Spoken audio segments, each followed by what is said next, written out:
दिख रहा है।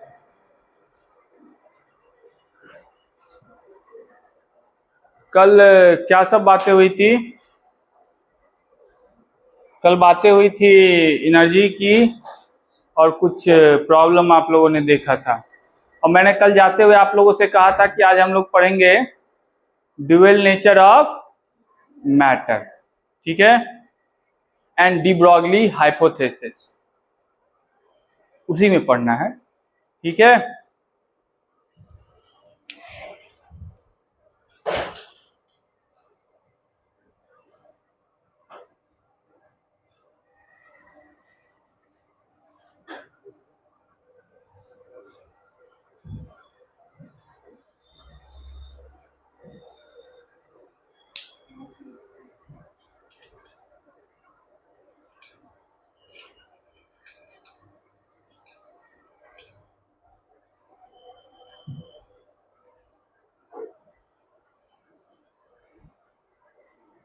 पिछली कक्षाओं में आपने देखा होगा, मैंने बार बार ये बात बोला होगा कि रेडिएशन जो है, या ये जो लाइट है, उसको आप दो तरीके से ट्रीट कर सकते हैं।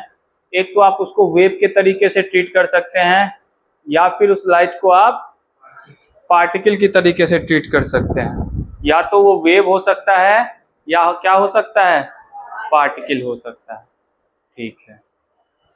इसके बेसिस पे आपने कुछ इक्वेशंस भी देखे थे, एक्सपेरिमेंट्स भी देखे थे।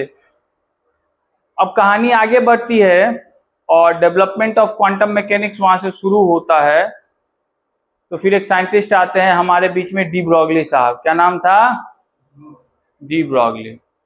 डी ब्रॉगली क्या कहते हैं कि ऐसा नहीं है कि ये जो आपको सिर्फ इलेक्ट्रोमैग्नेटिक वेव दिख रहा है, या जो लाइट दिख रही है, इसको ही आप ड्यूअल नेचर की तरह ट्रीट कर सकते हैं।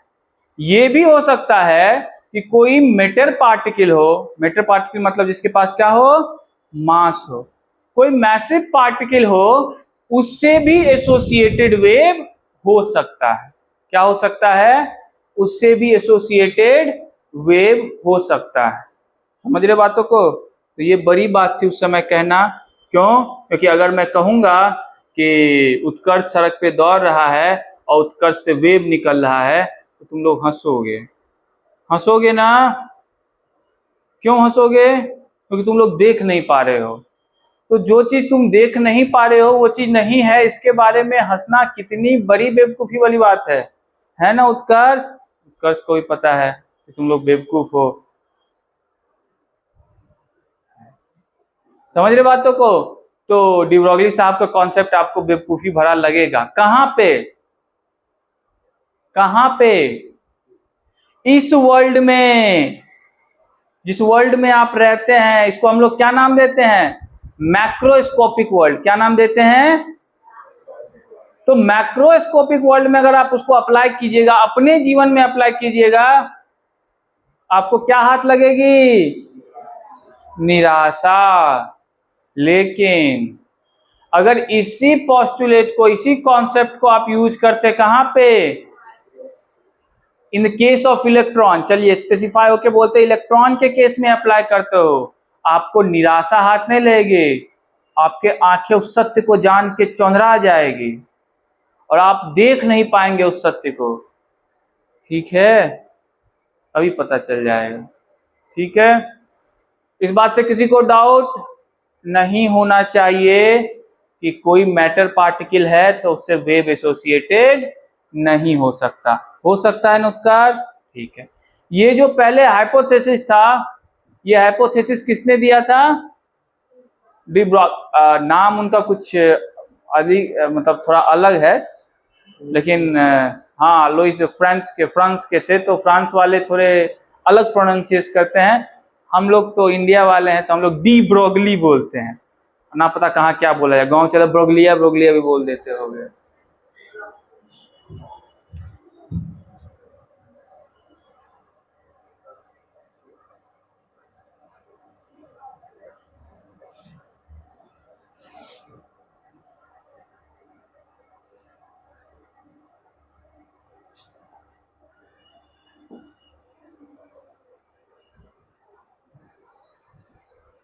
De Broglie hypothesis. अब है क्या ये डी ब्रॉगली हाइपोथेसिस?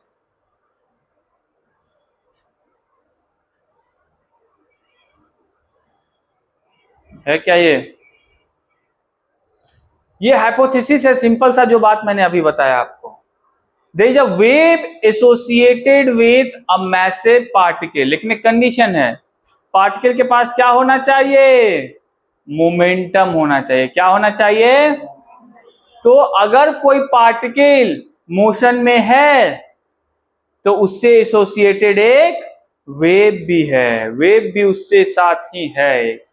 समझ रहे हैं बातों को? समझ रहे हैं? तो अगर शोएब अख्तर गेंद फेंकने जा रहे हैं दौड़ के, तो शोएब अख्तर से एसोसिएटेड क्या होगा? एक। और गेंद से भी एसोसिएटेड क्या होगा? एक। कोई दिक्कत? और ये वेव जो होगा किस बात पे डिपेंड करेगा, अभी हम लोग देखेंगे। ठीक है? तो डी ब्रॉगली साहब क्या बोलते हैं?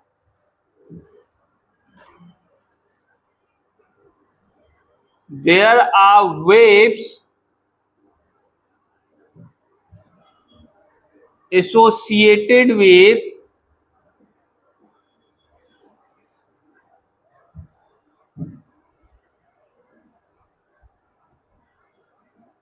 massive particle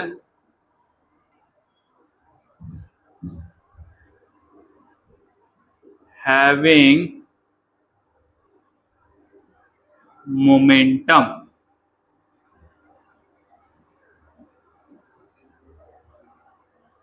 ठीक है? कोई दिक्कत? तो अगर अब किसी पार्टिकल के पास मोमेंटम है और अगर वो पार्टिकल क्या कर रहा है? मोशन कर रहा है, इसका क्या मतलब है कि उससे एसोसिएटेड क्या होगा? एक। ठीक।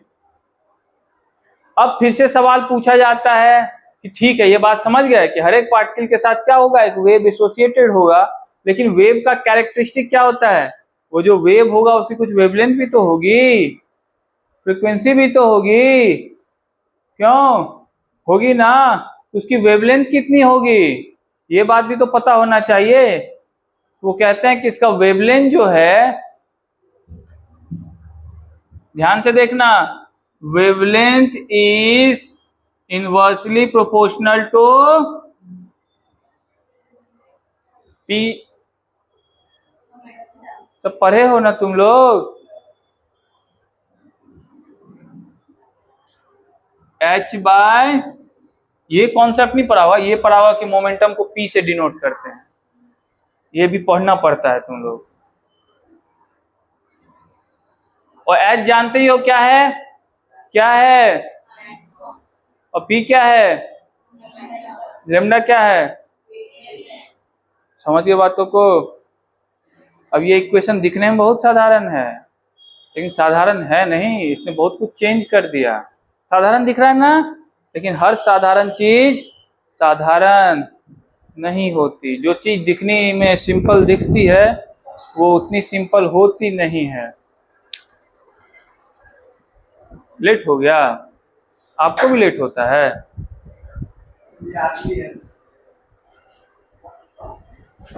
आप ग्रुप में अटैच नहीं है? ओ, अच्छी गुण है। देखता तो आज वो नहीं आई है गीतांजलि, कहा कि चेहरा नहीं दिख रहा है उसका।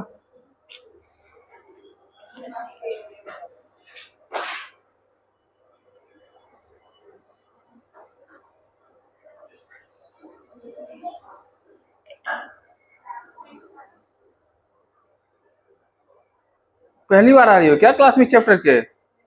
तीसरी बार? तो तुम पूछ रहे हो एच क्या है? 5 दिन से एच ही चल रहा है इस चैप्टर में। कोई बात नहीं, पूछो, बता दो। एच प्लैंक्स कांस्टेंट है। ठीक है? देखिए, तो मैंने आपको क्या कहा, डी ब्रॉगली साहब कहते हैं कि अगर कोई मटेरियल पार्टिकल मोशन में होगा, मोशन में होने का मतलब उसके साथ क्या होगा? मोमेंटम होगा, उससे एक वेव एसोसिएटेड होगा। जैसे गाड़ी देखो, हाईवे पे जाओगे 90 फीट, ट्रक दौड़ा देता है और तुम शौक हो जाते हो, ये क्या कर दिया? हो जाते हो ना शौक? क्यों हो जाते हो शौक? क्यों?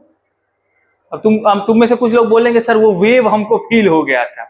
अरे वो वेव नहीं था, वो हवा वाला वेव तुमको फील होता। वो वेव नहीं। कुछ बच्चे बोलते हैं सर आप तो सच में बात कर रहे हैं, मैंने रिलेट कर लिया। कैसे? एक दिन जा रहा था, वो ट्रक वाला सीधा ऐसे करके निकाल लिया, मुझे फील हो गया सर वेव। ये वेव फील नहीं हुआ होगा तुमको, ये अलग वेव, वो हवा वाला वेव फील हुआ होगा। बचकानी बातें मत करो ज्यादा। ये वेव क्यों फील नहीं हो सकता, अभी उसका कारण पता चल जाएगा तुमको। ये मैटर वेव फील नहीं हो सकता, उसका कारण अभी पता चल जाएगा। वो हवा का वेव, लेकिन उस ट्रक से एसोसिएटेड एक वेव होगा, ये मुझे पता है। मैं देख नहीं पाऊंगा, मैं उसे छू भी नहीं पाऊंगा, मैं उसे महसूस भी नहीं कर पाऊंगा, मैं उसे डिटेक्ट भी नहीं कर पाऊंगा, लेकिन है ना? है ना पांडे जी? भगवान होते हैं। ले, इसको द्वंद में अभी तो मैं कहता हूं होते हैं, तुम कुछ नहीं कर सकते। चलिए ये बातें समझ गए सभी लोग? किसको इसमें दिक्कत है? नहीं दिक्कत है ना? चलिए अब हम लोग एक छोटा सा काम करके देखते हैं। इसका मैंने कहा इंपॉर्टेंस बहुत ज्यादा है। इसका इंपॉर्टेंस देखो क्या करता है ये।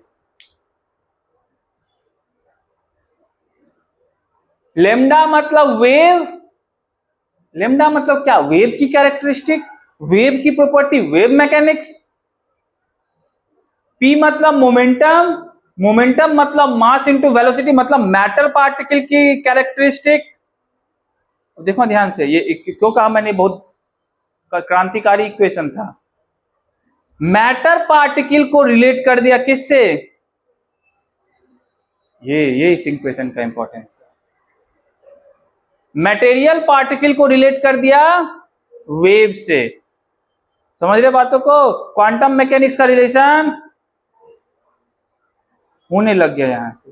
तो अगर कोई मटेरियल पार्टिकल है उसका वेव जैसा कैरेक्टरिस्टिक दिखा रहे हैं, या कोई वेव है उसका मटेरियल जैसा कैरेक्टरिस्टिक दिखा रहे हैं, ये बड़ी बात है कि नहीं है? और इस इक्वेशन के थ्रू दोनों रिलेटेड है। लेमडा इक्वल टू 1/p, ये कैरेक्टरिस्टिक वेव का, ये कैरेक्टरिस्टिक। बड़ी बात थी, बहुत बड़ी बात थी कि इक्वेशन के थ्रू मैटर और वेव को एक साथ लाया जाए। आ गया। और डी ब्रॉगली को पता है नोबेल कितने ये एज में मिला था? 1924 में। 29 है। ओके 1929 में डी ब्रॉगली शायद 24 या 25 साल, थोड़े से बड़े होंगे, पीएचडी के स्टूडेंट ही थे उस 37 साल के थे उस समय। 25 साल ज्यादा हो गया। पीएचडी के स्टूडेंट ही थे उस समय। थोड़ा लेट हो गया उनको क्या पीएचडी करने में? ठीक, थोड़ा लेट हो गया होगा। आजकल तो थोड़ा अर्ली लोग कर ले रहे हैं। ठीक है, तो मतलब पीएचडी के स्टूडेंट को नोबेल मिलना बहुत बड़ी बात होती है। पीएचडी थीसिस ही थी उनकी। लोग 50 साल में पीएचडी करते हैं। तो आजकल अब तो लोग 24-25 साल में भी जाने लग गए हैं, लेकिन पहले तो 37 साल में एज में नोबेल आ जाना, वही पीएचडी के स्टूडेंट को नोबेल आ जाना, ये साधारण बात लगती है तुमको? उनका ये पीएचडी थीसिस था। पीएचडी थीसिस को हमको नहीं लगता कि आज तक किसी के पीएचडी थीसिस को नोबेल मिला होगा, मुझे नहीं लगता, हो सकता है लेकिन मुझे नहीं लगता। तो ये उस साल में ये काम किए थे, पीएचडी थीसिस में नोबेल। और मुझे लगता है ये बहुत सिर्फ 24 की 25 या कुछ बहुत शॉर्ट पेज में उनका लिखा गया था। हाँ, जब आप पीएचडी फाइनल कर रहे होंगे तो आपने 5 साल के अंदर या जितना साल आपने काम किया है, आपको एक रिपोर्ट, समझिए ऐसा कि एक रिपोर्ट देना होगा कि अपने काम का ब्यौरा सामने रखना होगा। पढ़ता है, उसको डिफेंड करना पड़ता है। आपको ऐसे डिग्री थोड़ी मिल जाती है, आपको ऐसे काउंसिल बैठेंगे, आपको डिफेंड करना पड़ता है अपने थीसिस को। बुक अलग होते, थीसिस ही एक आप बुक से ही समझ लीजिए, वो बहुत ज्यादा चीजें हैं। अच्छा, मास्टर भी करेंगे, हम लोग मास्टर किया तो मास्टर में भी थीसिस लिखना होता था लास्ट सेमेस्टर में। ठीक है, वो कुछ नहीं है, अपने काम का ब्यौरा है, ऐसा समझिए। तो उस समय में ये करना बड़ी बात थी। समझ गए इसका इंपॉर्टेंस? समझ गए। और इसके बाद क्वांटम मैकेनिक्स जोरों का शुरू हो गया। अब इतना तगड़ा काम होने लगा इसके बाद, ध्यान से सुनना। आज के समय में इलेक्ट्रॉन क्या है? सभी लोग जानते हैं कि मैसिव पार्टिकल है। इलेक्ट्रॉन क्या है पांडे जी? पार्टिकल है ना? किसी को डाउट है इसमें? क्वांटम मैकेनिक्स क्या कहता है पता है? ये नहीं है। इलेक्ट्रॉन क्या है? वेव है। बस फील होगा तुमको, पार्टिकल से कुछ दिखवे नहीं करेगा। और अब जो क्वांटम मैकेनिक्स मैं पढ़ाऊंगा उसके बारे में थोड़ा सा ही ग्रेजुएशन में तुम लोग पढ़ोगे, गलती से फिजिक्स पढ़ा तो। अब जो क्वांटम मैकेनिक्स तुम लोग कहीं पे बेसिक पढ़ना भी शुरू करोगे तो उसमें बोलोगा ये इलेक्ट्रॉन है और उसका वेव फंक्शन है, ऐसे सीधा बोल देगा। इसका क्या मतलब है? कल क्या के बोले मैं वो हूं, अंशु हूं, ये तुम्हारा वेव फंक्शन है। अब तुम उस वेव फंक्शन से जाने जाओगे, इसका क्या मतलब हुआ कि मैं मास नहीं हूं, मुझमें वेव जैसा कैरेक्टरिस्टिक है। तो अगर आप इलेक्ट्रॉन के लिए ये कहते हैं कि वो है ही नहीं, वो जो है बस वेव है, वो घूम रहा, वो वेव है, आपको फील होगा, मैसिव जैसा नहीं है। ऐसा नहीं है कि मैं नहीं, लेकिन सबका अपना अपना अलग एस्पेक्ट है, इसीलिए इसका इंपॉर्टेंस बहुत तगड़ा है। अब इसका थोड़ा सा मैंने आपको बताया था कि आप अगर इसको यूज करना चाहेंगे अपने लेवल पे, अपने लेवल मतलब इस वर्ल्ड के लेवल पे, हमारे अपने लेवल पे, पंखा के लेवल पे, गाड़ी के लेवल पे, इसका कोई इंपॉर्टेंस नहीं है, इसको कुछ मायने नहीं है। समझ रहे बातों को? तो ये यूजेबल कहां है आपको? माइक्रोस्कोपिक वर्ल्ड में कहां यूजेबल है? कोई दिक्कत? अब इसका भी पता चल जाएगा। सबसे पहले तो ये नोट करके आप लिख लीजिए, it is not much appropriate for macroscopic world।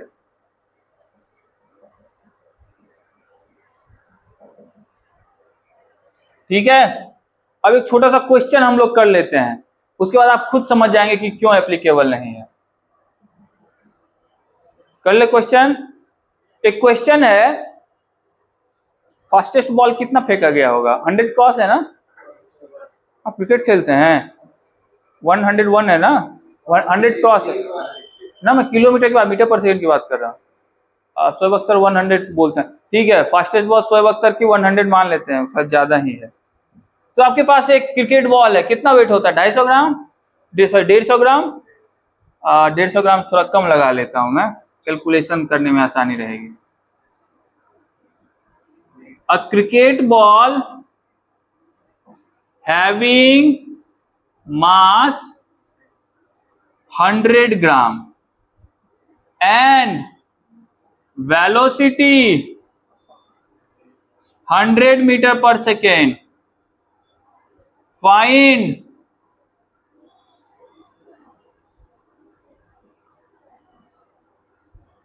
Associated with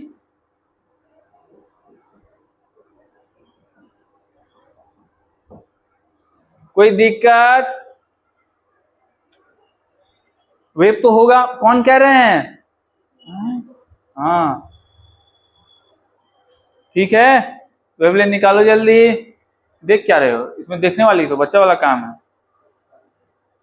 सोचना पड़ेगा इसके लिए तुमको। और रिशु सब ठीक है तुम्हारा? खाना पीना चल रहा है? अच्छे से चला रहे हो? बहुत बढ़िया है तुम्हारा। और किसी का अच्छे से नहीं चल रहा है ना? पांडे जी का? वाह,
कितना आ गया?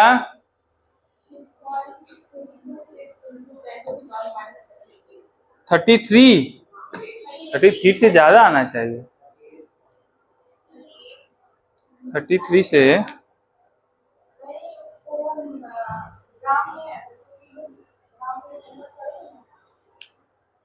ग्राम में करेंगे तो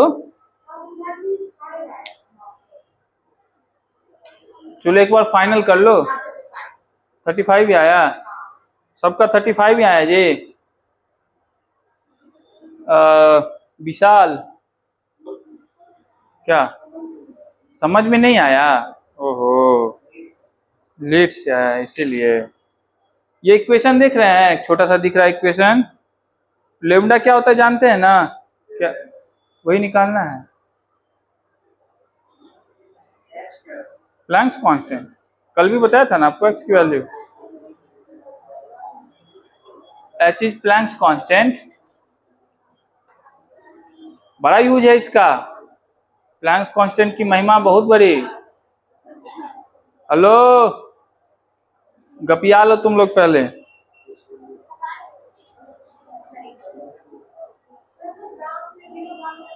अरे ये करना ही चाहिए, साई में ही रखना ही है तुम लोग को।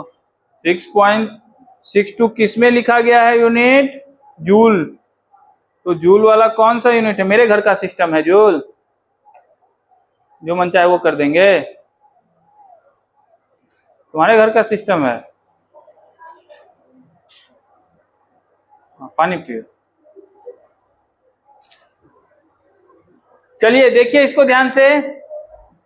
मैंने अभी अभी आपको बताया था लेमडा निकालने की, मेटर पार्टिकल के साथ मोमेंटम है, तो लेमडा निकालने की विधि कहां से?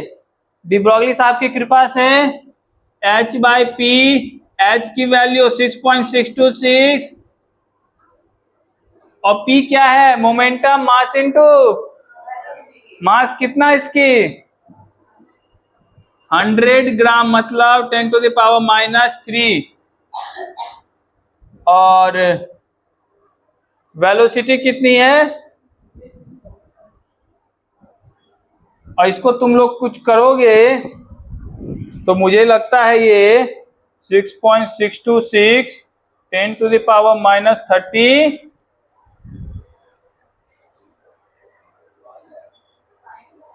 35 आएगा।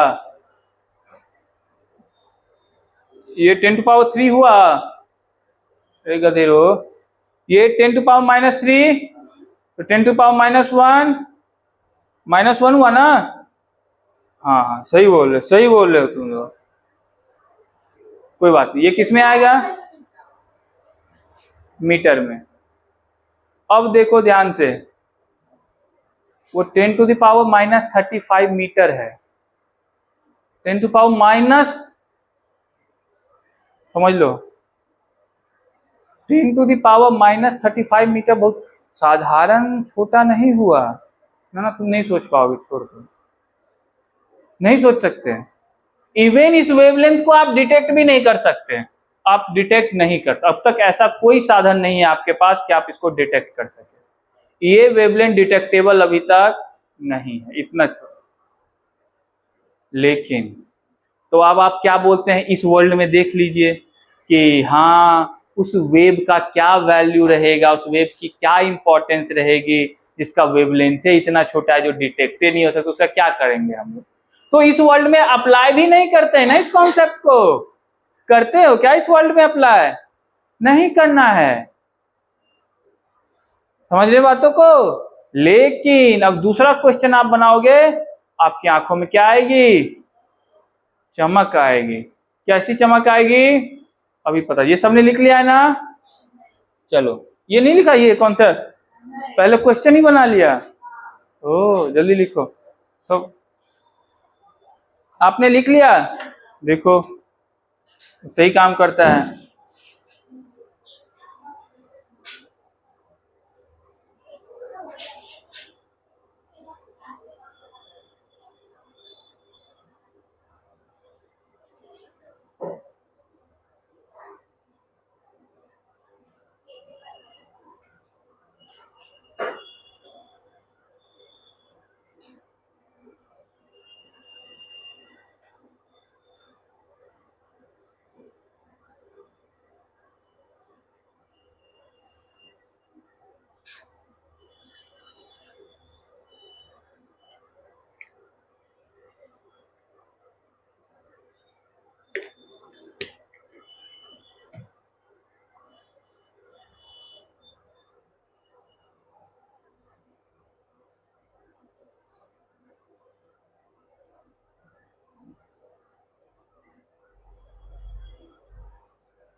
लिख लिया आपने? हाँ हाँ, उधर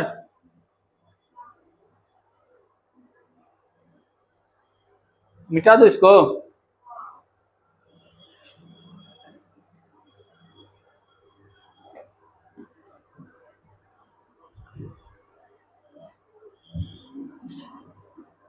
अब एक क्वेश्चन कीजिए तो।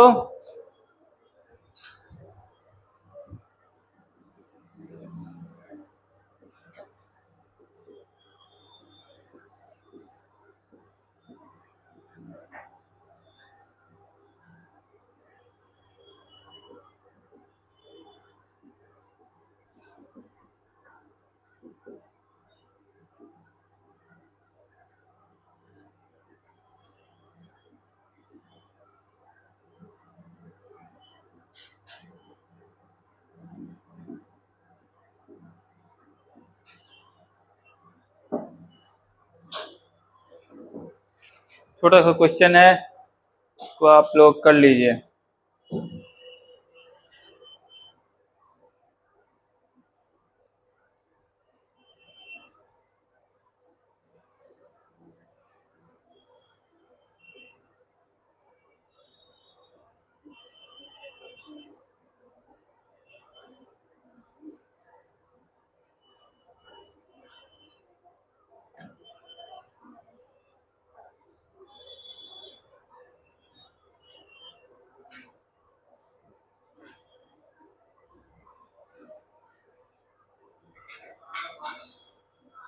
कल भी तो लिखाया था 9.1 इंटू 10⁻। बस देखो, इसको याद है। आप भी तो बायो के स्टूडेंट है ना, इसमें तो आपको पीछे नहीं होना चाहिए। आप लोग तो हिरन, गाय, बकरी, सबके फैमिली, सबके मेंबर, सबके नाम भी याद रख लेते हैं। ये तो याद याद रखते हो कि नहीं रखते हो? हिरन के फैमिली को क्या बोलते हैं? Heron's family.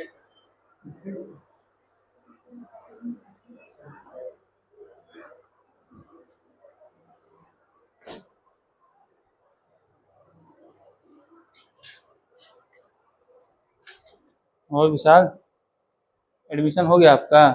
कहाँ करवाएं? बिहार बोर्ड से हैं? फ्लाइंग, वहीं से।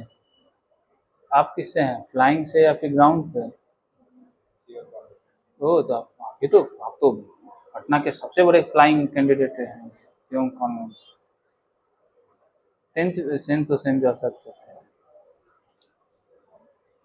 क्रिकेट खेलते हैं आप? हाँ। फेंकते हैं या फिर डिफेंड करते हैं?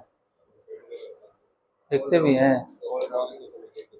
विकेट कीपिंग करते हैं, ऑलराउंडर नहीं है भाई। नाम भी वही है, लेफ्टी खेलते हैं। कहना क्या चाहते हैं? हाइट उससे बड़ा होगा, चांद से बड़ा है। मोइनुल हक जाते हैं? ज्वाइन में नहीं किए हैं? अब नहीं जाएंगे?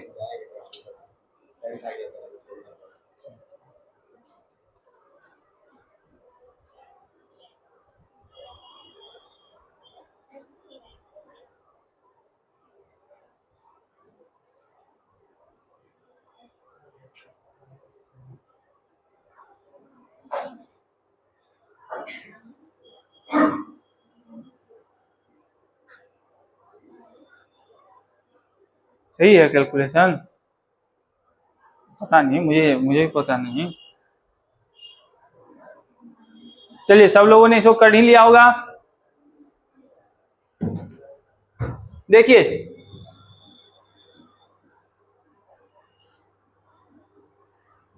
कितनी आई थी इसकी आंसर? कितनी आई थी? तो शर्माते काहे हो इतना, हमको समझ में नहीं आता। इसका आंसर कितना आया था रिशु?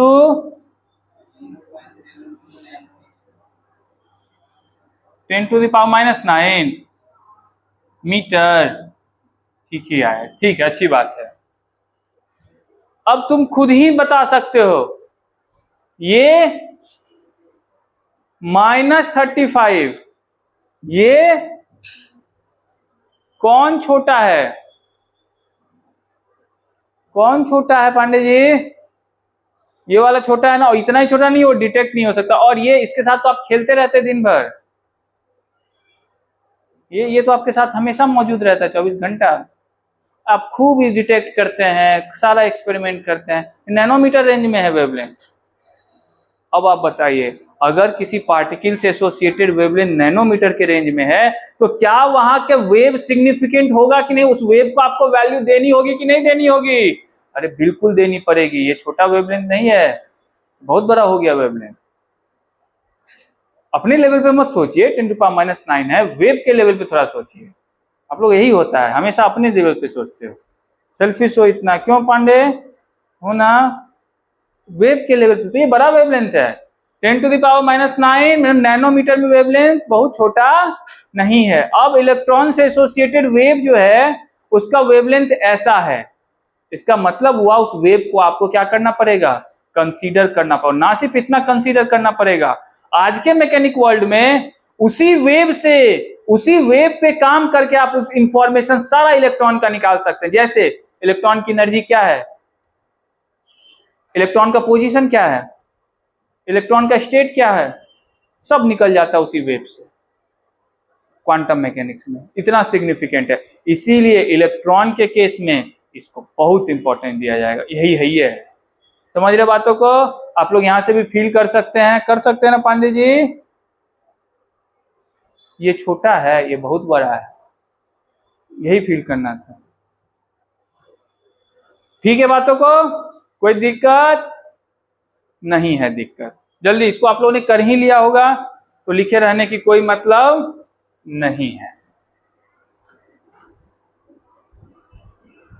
तो समझ गए ना क्यों माइक्रोस्कोपिक वर्ल्ड में ये एप्लीकेबल है और क्यों यहां नहीं है? अब देखिए, कभी कभी क्या होगा क्वेश्चन में, आपको मान लीजिए एक ऑब्जेक्ट दे दिया जाता है या इलेक्ट्रॉन ही दे दिया जाता है, उसकी काइनेटिक एनर्जी दे दी जाती है। क्या होती है? काइनेटिक एनर्जी दे दी जाती है, और तब पूछा जाता है आपको उसका वेवलेंथ। तो आप कैसे काम करेंगे, इसको थोड़ा ध्यान से देखिएगा। क्वेश्चन समझे कि नहीं समझे? आपको एक काइनेटिक एनर्जी दे दिया गया, मैं बोला सीधा इलेक्ट्रॉन के पास या किसी मास के पास इतनी काइनेटिक एनर्जी है, बोलूंगा वेवलेंथ क्या है, तब आप कैसे काम करेंगे इसके थ्रू देख लीजिए थोड़ा सा। काइनेटिक एनर्जी इक्वल टू क्या होता है फॉर्मूला? ये तो 9th क्लास में ही पढ़ा होगा, आप तो 6th क्लास में पढ़ लिए होंगे, 8th में पढ़ा है।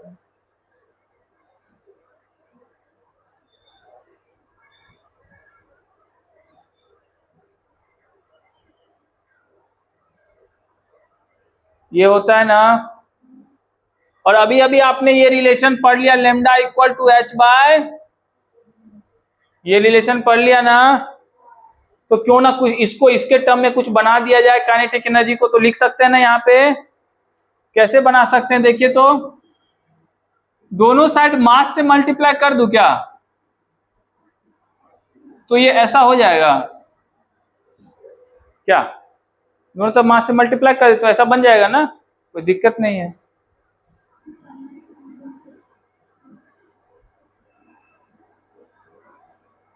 काइनेटिक एनर्जी को ई के से लिख देता हूं, के ई लिखना थोड़ा लंबा लग रहा था, ई के लिख देता हूं।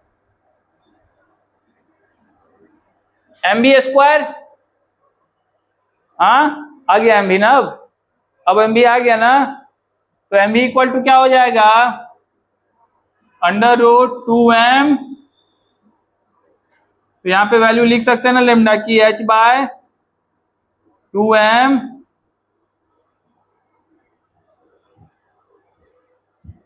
कोई दिक्कत? कोई दिक्कत? क्या बोले? हाँ हाँ हाँ, क्यों नहीं कर सकते हैं? अच्छा, अब वो क्या बोल रहे हैं कि सब पहले v² की वैल्यू निकाल लेते हैं, फिर इसमें रख देंगे, फिर मास करेंगे, तो वो तो बच्चों वाला काम हो गया। उससे बढ़िया है कि दोनों तरफ मास से मल्टीप्लाई कर दो, आएगा यही रिजल्ट, तो कोई और आएगा नहीं। दोनों तरफ मास से मल्टीप्लाई कर दो, ये स्क्वायर में आ जाएगा, रूट कर देना, हो गया एमबी। अब क्यों एक बार एक एक निकाल के यहां से रखे, फिर उसको यहां पुट करे, फिर यहां पे सॉल्व करे, उतना क्यों करना, नहीं, सिंपल है। ठीक जाएंगे अभी आप लोग, ये सब तरकीबें 11th 12th में ये सब तरकीबें सीखे जाते हैं, मैथ में यही सब करेंगे आप लोग, ठीक है ना, इधर का उधर, उधर का इधर। तो वो जो पहले जो आप लीनियर इक्वेशन सॉल्व करते थे, let x is the variable, उस उतना में हो गया, सॉल्व हो गया, समझ गए बातों को, एमडा निकाल सकते हैं। एक और केस देख लीजिए, ये भी कभी कभी पूछा जाता है। मान लीजिए कोई चार्ज पार्टिकल, इलेक्ट्रॉन ही ले लेता हूं, कौन सा चार्ज पार्टिकल है, ये किसी पोटेंशियल में, पोटेंशियल समझ रहे, मान लीजिए इसको बैटरी ही समझ लीजिए, तो इसका पोटेंशियल कितना है इस रीजन में, वी वोल्ट है, कितना है, पोटेंशियल का यूनिट पता है ना, वोल्ट होता है, बैटरी है समझ लो, 50 वोल्ट का है, उसमें इलेक्ट्रॉन मोशन कर रहा है, ठीक है, क्या कर रहा है, इलेक्ट्रॉन मोशन कब करता है, हाँ जब एनर्जी, कौन सी एनर्जी, कौन सी, केमिकल एनर्जी, ठीक ना ना, बैटरी में इलेक्ट्रॉन वैसा नहीं है, एटम जैसा नहीं मूव करता है, बैटरी में इलेक्ट्रॉन एटम, ओह तुमको ये लगता है क्या, एटम मूव करवाते हो तुम, वो तो फ्री स्टेट का इलेक्ट्रॉन रहता है बैटरी में, वो चार्ज कैसा रहता है, वो एटम को त्याग चुका होता है, ठीक है। तो ये इलेक्ट्रॉन मान लो मूव कर रहा है किसके अंदर, बैटरी के अंदर, कब मूव करता है, जब तुम उसको पोटेंशियल सप्लाई देते, अभी ना मूव करने लगता है इलेक्ट्रॉन, नहीं मूव करेगा जी। अब पोटेंशियल सप्लाई दिया, उससे पहले मान लेते हैं कि इलेक्ट्रॉन के पास कोई एनर्जी, कोई एनर्जी नहीं है, तो इलेक्ट्रॉन क्या रहेगा, स्वयं रहेगा, स्वयं रहेगा ना। तो आपने जितनी एनर्जी दी वही उसको क्या देता है, क्या सप्लाई करता है, वही एनर्जी उसको, पोटेंशियल उसको क्या सप्लाई करेगा, काइनेटिक एनर्जी। इलेक्ट्रॉन किस में आएगा, बैटरी ऐड करते इलेक्ट्रॉन किस में आएगा, इलेक्ट्रॉन के मोशन में आते ही उसके पास कौन सी एनर्जी होगी, वो आई कहां से, पोटेंशियल एनर्जी ना, यही ना सप्लाई किया। तो ऐसा लिख सकते हैं ना, पोटेंशियल एनर्जी का फॉर्मूला पता है, मोहितुद्दीन लिखाया था आपको, पोटेंशियल आप पढ़ेंगे 12th में ये चीज, अभी बस देख लीजिए। पोटेंशियल एनर्जी का फॉर्मूला होता है चार्ज इनटू पोटेंशियल, जो आपने वोल्टेज जिसको बोलते हैं, तो चार्ज ऑफ इलेक्ट्रॉन, या क्यू ही लिखता हूं, इलेक्ट्रॉन छोड़िए कोई भी हो सकता है, क्यू चार्ज मान लेता हूं क्यू, और वोल्टेज है उसका वी, हो गया उसका पोटेंशियल एनर्जी। और यही पोटेंशियल एनर्जी किसके बराबर होगा, उसके काइनेटिक, होगा कि नहीं होगा। तो इस इक्वेशन में क्या लिख सकते हैं आप लोग, लेमडा इक्वल टू ई के जगह ऐसा लिख सकते हैं, h by under root 2m Q,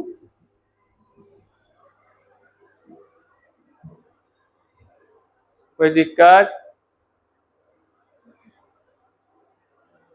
विशाल कोई दिक्कत है इसमें, ऐसा लिखा जा सकता है जब आप किसी फ्री इलेक्ट्रॉन की बात कर रहे हो, जिसको आपने वोल्टेज सप्लाई दिया, उसके पास काइनेटिक एनर्जी, कोई भी चार्ज सिस्टम हो सकता है, तो लेमडा उसे यहां से भी निकाला जा सकता है, इस इक्वेशन से भी, या उसके पास काइनेटिक एनर्जी रहा तो इस इक्वेशन से भी निकाला जा सकता है, ठीक है।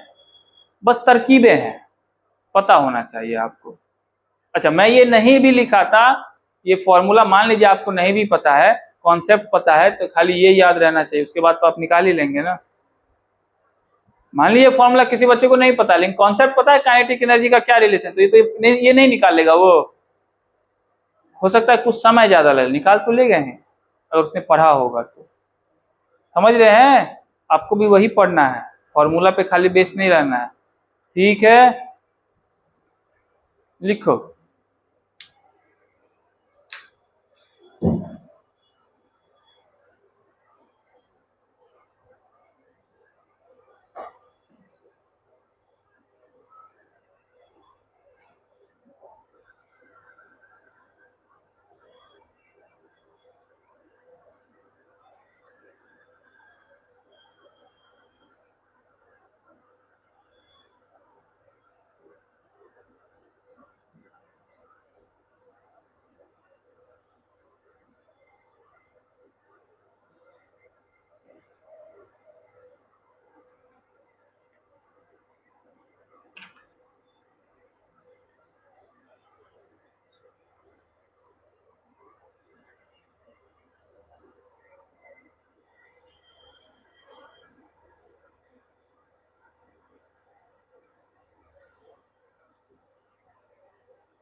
क्वेश्चन बनाएंगे आप लोग? हाँ, एक क्वेश्चन लिखिए तो आप लोग।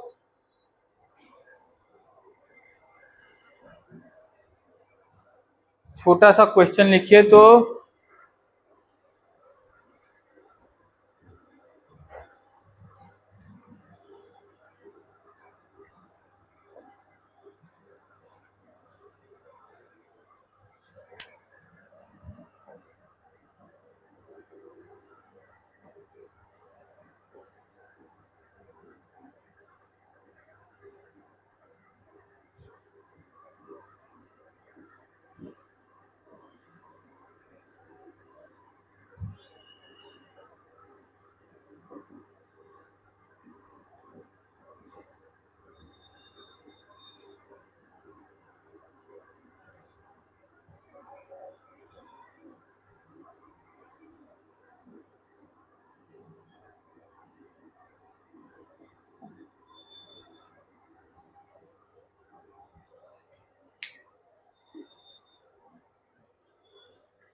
वोल्टेज, उसी को पोटेंशियल डिफरेंस भी बोला जाता है।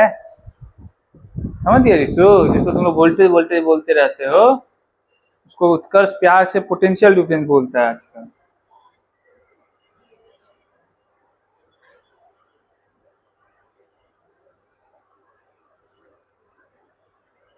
दिख रहा है जी पोटेंशियल डिफरेंस ना सबको? तो आप लोग वेवलेंथ भी देख लीजिए जल्दी, चला जाएगा नहीं तो।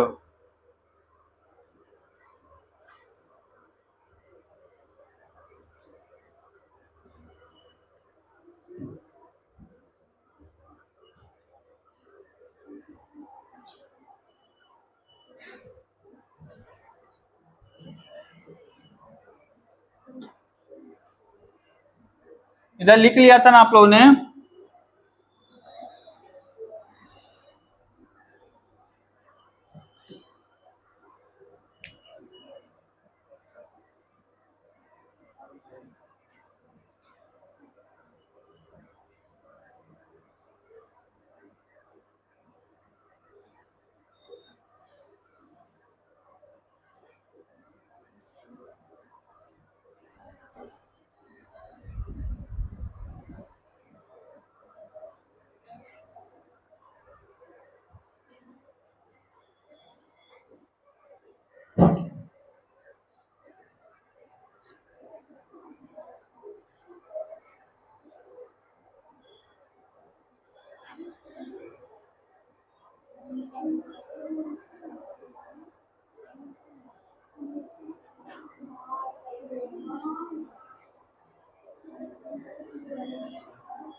हम्म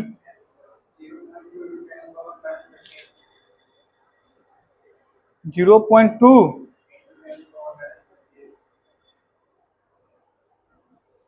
1.2 10⁻10 आ रहा है।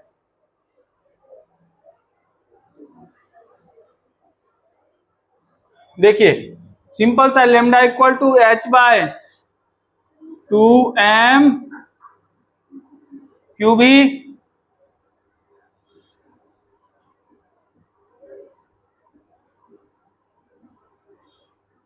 मास कितना है इलेक्ट्रॉन का,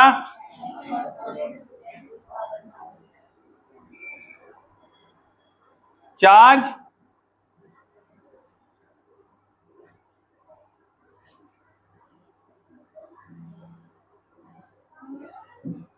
100 वोल्ट पोटेंशियल। इसको करने के बाद आपको कितना आया 31 19 कितना हो गया 50 25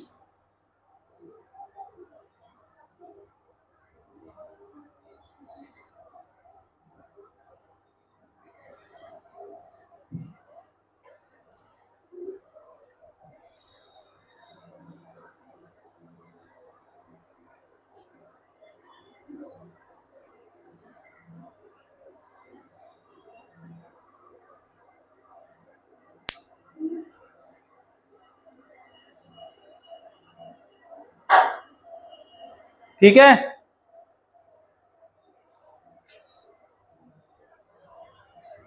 तो अभी हम लोग बातें कर रहे थे मैटर एंड वेव के बारे में।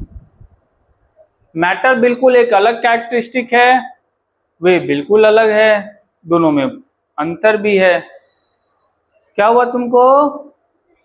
हाँ, ये इसमें कोई जान थोड़ी था, इसमें कोई वैल्यू पुट करके कैलकुलेशन करना था। 100 छूट गया था, वही छोड़ दिए थे।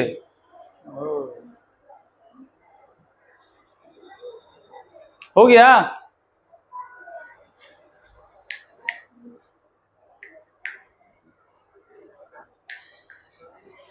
हेलो, हो गया ये?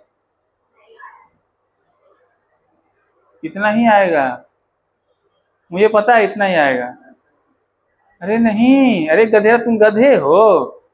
देखो ये 10⁻⁻48 के कॉरस्पॉन्डिंग हटाओ, रूट से हो गया 24, ऊपर भेजो 10⁻10 और इसको तुम जैसे ही रूट बताओगे ये अप्रोक्सीमेटली 25 के अप्रोक्स मुझे लगता है, जहां तक 9 दूनी 18 18 1.6 90 हाँ ये लगभग 26-27 के करीब आएगा। तो रूट 27 हो गया 5 पॉइंट कुछ, क्रॉस करोगे 1.72 10⁻10 आएगा ये।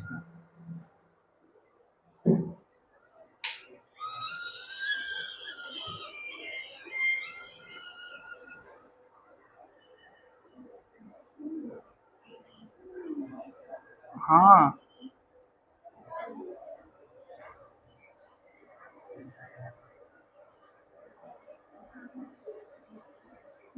तो हम क्लास में चमके 10 मिनट में।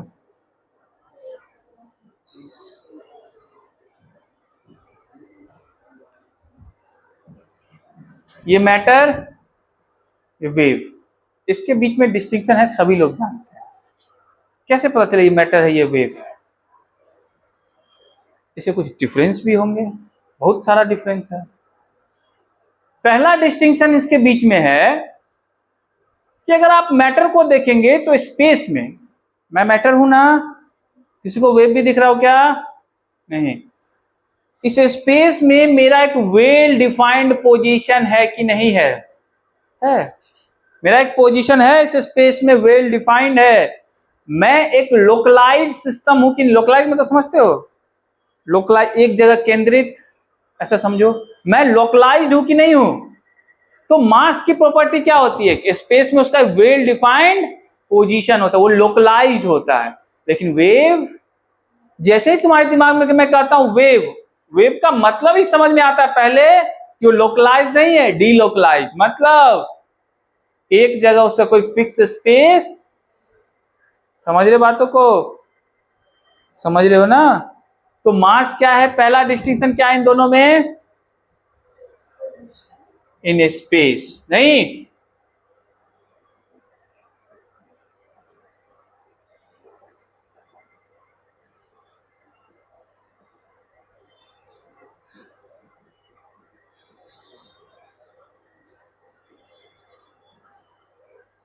ठीक है। वेव, इसका फिक्स पोजीशन, पहला चित्र यही बनता है दिमाग में, नहीं बनता है जी?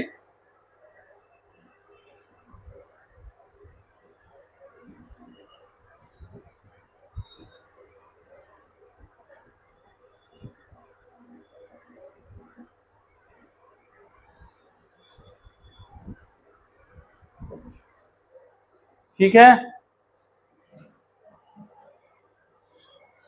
दूसरा डिफरेंस क्या है?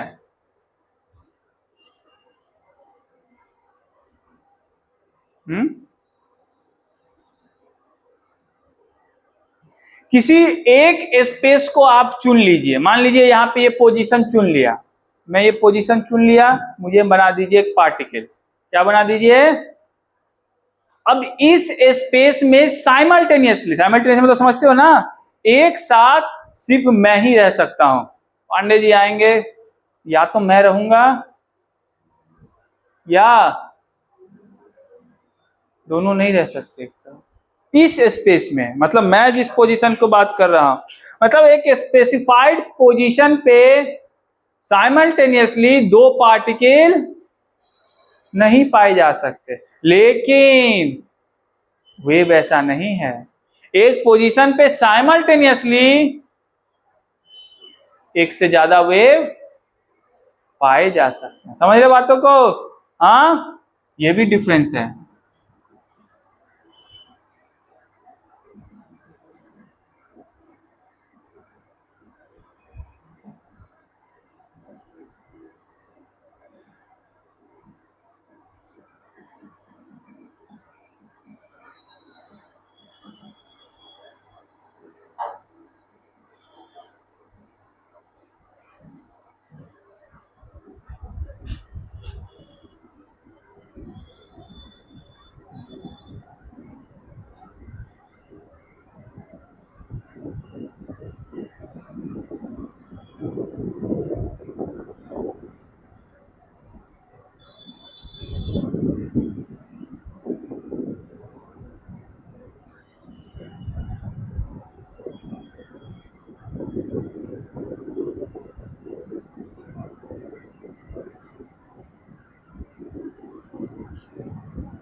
समझिए बातों को।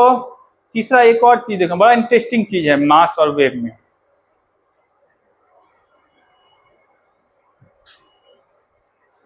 आप दो मास को समझिए जोड़ रहे हैं, क्या कर रहे हैं?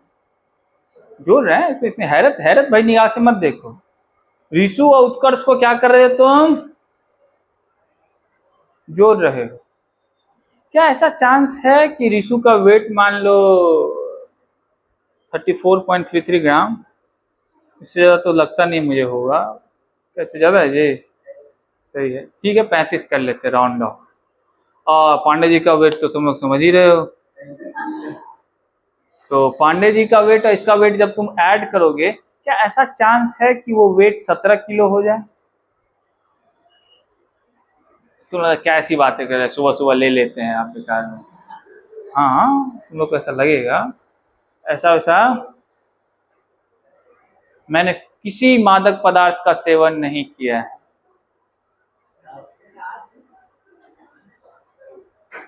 रात में भी नहीं किया था। लेकिन यही अब केस में अप्लाई करूंगा वेब, ये तो नहीं होगा, सब लोग समझ गए। आपको डाउट नहीं ना है कि 17 किलो हो सकता है? नहीं होगा। लेकिन अगर यही अप्लाई करो वेब के केस में, अगर दो वेब को इसी तरीके से ऐड करो, तो हो सकता है कि वो डिक्रीज। वेब का कैरेक्टरिस्टिक मास नहीं है, वेब का कैरेक्टरिस्टिक क्या है, ऐसे समझिए। ये एक वेव है, ये एक वेव है,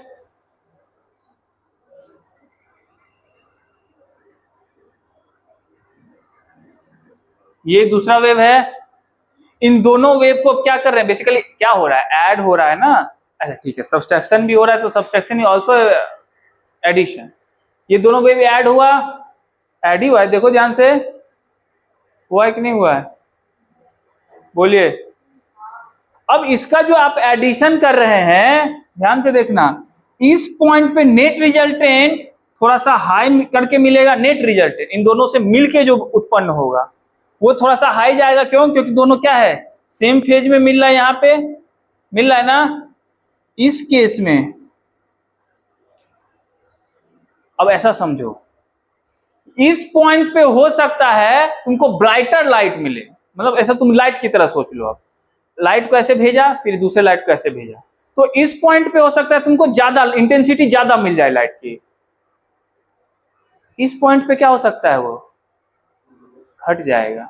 हो रहा है एडिशन ही है ना, क्या हो रहा है, दो वेव का एडिशन ही तो हो रहा है। एक पॉइंट पे क्या मिल रहा है आपको, हाई इंटेंसिटी, दूसरे पे क्या मिल रही है, इससे भी कम और इससे भी कम, मतलब लो हो गई ना, यही कहना था। ठीक है, और इसी फेनोमेना को हम लोग बोलते हैं इंटरफेरेंस। आपने नाम सुना इंटरफेरेंस का, नाम सुना है आपने, नाम सुना होगा, पॉपुलर है, फिजिक्स में पढ़ना है आप लोग को, 12th में पढ़ना है इंटरफेरेंस। तो वेव जो है वो इंटरफेरेंस शो कर सकता है। इंटरफेरेंस शो करने का मतलब समझ रहे हो कि जब दो वेव को ऐड करोगे तो वो तो या तो कंस्ट्रक्टिव भी दे सकता है, मतलब ऐड हो के तीसरा वाला तगड़ा दे दे, डिस्ट्रक्टिव भी दे सकता है, मतलब दोनों में से घटा दे आपको। मास में ये होता नहीं है, समझ रहे हो बातों को, समझ रहे ना, कोई दिक्कत? तो ये बात यहां लिख सकते हैं, लिख सकते हैं ना, ठीक।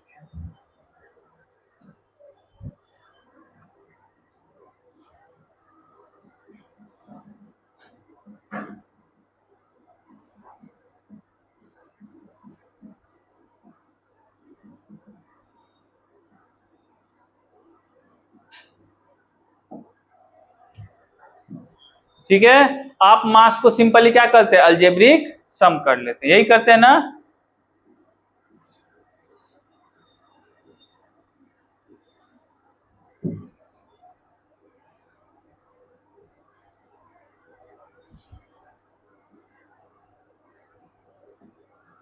लेकिन वेव के केस में ये अलजेब्रिक सम से काम नहीं चलेगा, वहां पे ये ऐसा फेनोमेना नहीं होता, वहां कंस्ट्रक्टिव भी हो सकता है और डिस्ट्रक्टिव भी होता है, मतलब वो इंटरफेरेंस शो करता है। ठीक है, इट शोज कंस्ट्रक्टिव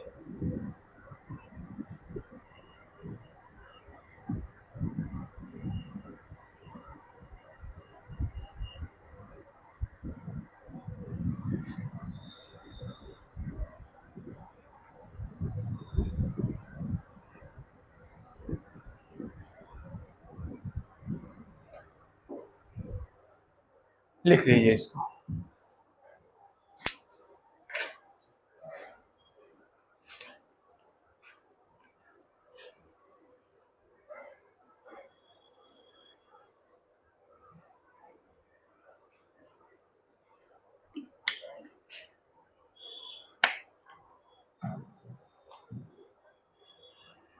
आप लोगों को कोई डाउट भी है? हाँ, पहले मेरी बात सुन लीजिए, पहले आप लोग कोई डाउट भी है? नहीं है? कोई सवाल पूछना है किसी को? नहीं है? ठीक है, हम लोग कल फिर आगे पढ़ेंगे एक और रूल। हाँ हाँ, ये पूछना ज्यादा जरूरी था। अनसर्टेनिटी प्रिंसिपल पढ़ेंगे। क्या पढ़ेंगे? तुम लोग जब घर से यहाँ चलते हो तो सर्टेन नहीं ना होते कोचिंग ही पहुंचेंगे, सर्टेन होते हो? सॉरी, मैं सबकी बातें नहीं कर रहा था। रिशु जब घर से चलता है तो सर्टेन नहीं होता है, 100% सर्टेनिटी नहीं रहती यहीं पहुंचे। देखते आता है ना, पूरा ध्यान रखना है उसको, बाग बगीचे का भी। क्या जी, चलिए कल की बातें कल करेंगे।